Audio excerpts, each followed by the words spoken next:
संवाददाता निशांत चतुर्वेदी भी हमारे साथ जुड़ गए। निशांत, डोनाल्ड ट्रंप के जाने का मतलब यह है कि सब कुछ लगभग अब राइट डायरेक्शन में जा रहा है, और अगर डोनाल्ड ट्रंप पाकिस्तान पहुंचते हैं, एक टेबल पर दोनों देशों के इतने बड़े चेहरे होंगे, तो मतलब यह निकाला जाए कि सब कुछ ऑन वे है, गुड वे है और एक अच्छा रिजल्ट निकल सकता है। सबसे पहले यह खबर कहां से आ रही है? पाकिस्तान से।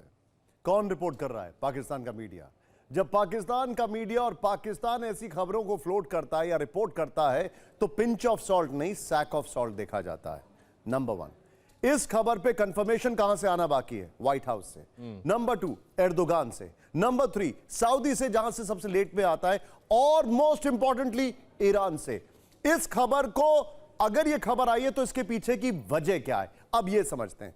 इस खबर के आने के पीछे की और इस खबर के आने के रिपरकशंस क्या होते हैं वो भी समझते हैं। इस खबर के आने के पीछे की वजह है ईरान का वो स्टेटमेंट जिसमें उन्होंने कहा कि वो 5 साल के लिए अपना यूरेनियम एनरिचमेंट बंद करने के लिए तैयार थे। ईरान का वो स्टेटमेंट जिसमें उन्होंने कहा कि हमारी बातचीत काफी हद तक ठीक हो गई थी, फिर एकाएक जेडी वेंस को नेतन्याहू से फोन आता है, सब कुछ डिरेल हो गया। ईरान का वो स्टेटमेंट जिसमें उन्होंने कहा कि चलो bring it on, state of Hormuz में अगर आप कुछ कर रहे हो तो हम भी कर सकते हैं। और आज जब ईरान ने स्टेटमेंट दिया है तो बकायदा चीन के दो जहाज वहां से निकल गए। निशांत, एक चीज जोड़िए इसमें, क्योंकि गुलाम अब्बास भी इस चीज को कंफर्म कर रहे हैं। निशांत, गुलाम अब्बास भी कंफर्म कर रहे हैं। गौरव, आई कांट हियर यू, आप क्या कह रहे हैं मुझे सुनाई नहीं दे रहा है। एक चीज इसमें जोड़िए, गुलाम अब्बास भी इसको कंफर्म कर रहे हैं कि शहबाज शरीफ कल सऊदी अरब जा रहे हैं।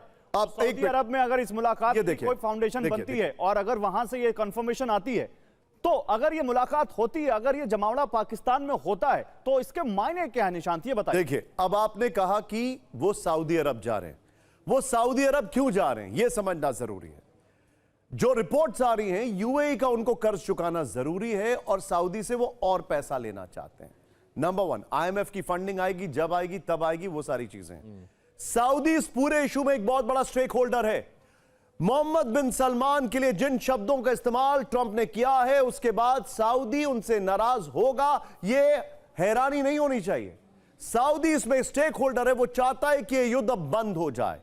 पहले ऐसा रिपोर्ट किया जाता था कि सऊदी जो है वो चाहता था कि अटैक हो, लेकिन अब यह भी रिपोर्ट किया जा रहा है अलग अलग ओपन सोर्स इंटेल से कि वो चाहता है कि नहीं हो। आप ये कह रहे हैं कि बैठक होगी कि नहीं होगी? अगर ये बैठक हो गई तो इसका रैमिफिकेशन आप जानते हैं।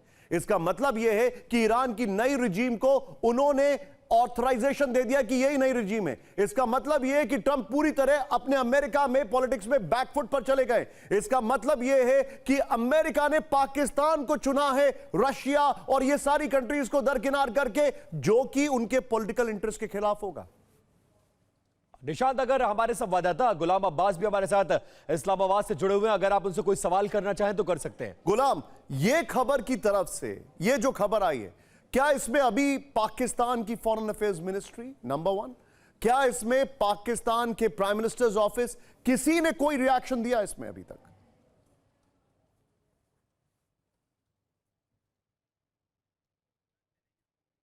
शायद गुलाम हमारे साथ है नहीं, लेकिन मैं अपने दर्शकों को बताना चाहूंगा, हम एक जिम्मेदार चैनल, ये खबर आई, हमने रिपोर्ट की है, लेकिन इस खबर का कंफर्मेशन, उसका इंतजार हम सबको है, और वो सिर्फ 4 जगह से हो सकता है। नंबर वन, सबसे important, White House. Number 2, Turkey. Number 3, Saudi. And number 4, Iran. Pakistan confirmation करेगा, ये time will tell. Back to you studio. बिल्कुल निशांत, और डोनाल्ड ट्रंप का पाकिस्तान जाना मध्यस्थता के लिए, दोनों का साथ में बैठना, ये कहीं ना कहीं थोड़ा सा कंफ्यूजिंग है और कंफर्मेशन आना बाकी है। और जब तक कंफर्मेशन नहीं आता है तब तक इसको लेकर नजर बनाकर रखना पड़ेगा।